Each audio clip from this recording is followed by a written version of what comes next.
For more on the Venezuela political crisis, I'm joined by Angela Chavez. She's an associate director at the Latin America Center at the Atlantic Council. Lots of tears, lots of heartbreak. Her story just one of so many. And now the U.S. ratcheting up even more pressure on the Maduro government. Give me your sense of what the impact is going to be as a result of this. I mean, Juan Guaido has been at the start of this movement to create a change for Venezuela and a democratic transition for Venezuela. And he has been requesting this change of the power of the Venezuelan assets to be in the hands of the people who will use it correctly to solve all these people's problems. We've seen the government siphoning for corruption and for delinquent activities, and they want to change that in Venezuela. I think the rhetoric, as you've heard, it's been going on. It's easy to use it as a scapegoat and use sanctions as a way to justify the poverty and the migration in the country when they have not had great solutions to what's going on. Guaido also saying he's going to take control of government bank accounts. So when you look at that, you look at the additional sanctions that the U.S. is imposing.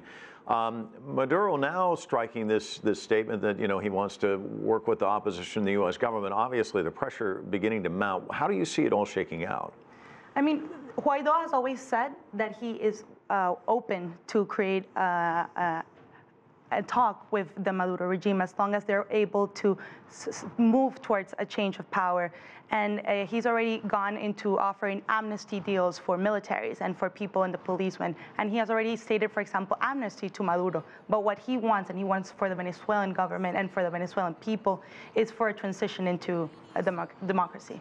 U.S. sanctions have been in place since 2015. A recently published UN report written by a former secretary of UN Human Rights Council claims that the sanctions are illegal and could amount to crimes against humanity. He believes that this economic war being waged against Venezuela is partly responsible for over 1 million people fleeing the country. I want to get your sense of how you see it, because there are these two different views on how this is being seen by different groups within Venezuela and outside of Venezuela as well. Correct.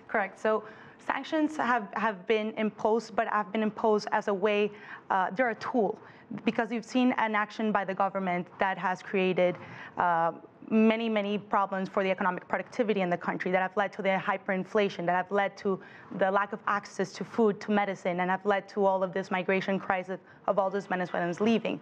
And what governments want to see is a change.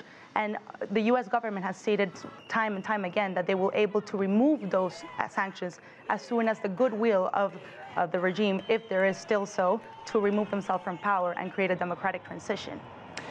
There's always a fear when you see a crisis like this of violence. What's your sense? And I know you were just saying to me, this is pretty much your life the last week or so. As we kind of move along in this process, are you more worried about that, less worried about that? I mean, there's no way to really predict what the end is. We know we're kind of in the middle of this story, but what's your sense?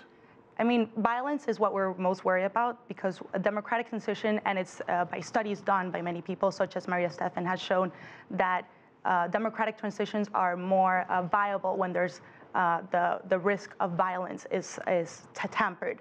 It's less. And if you leave that down, and if the Venezuelan people and if the military start defecting in a peaceful manner, I think there's more chance for that democracy to come through properly.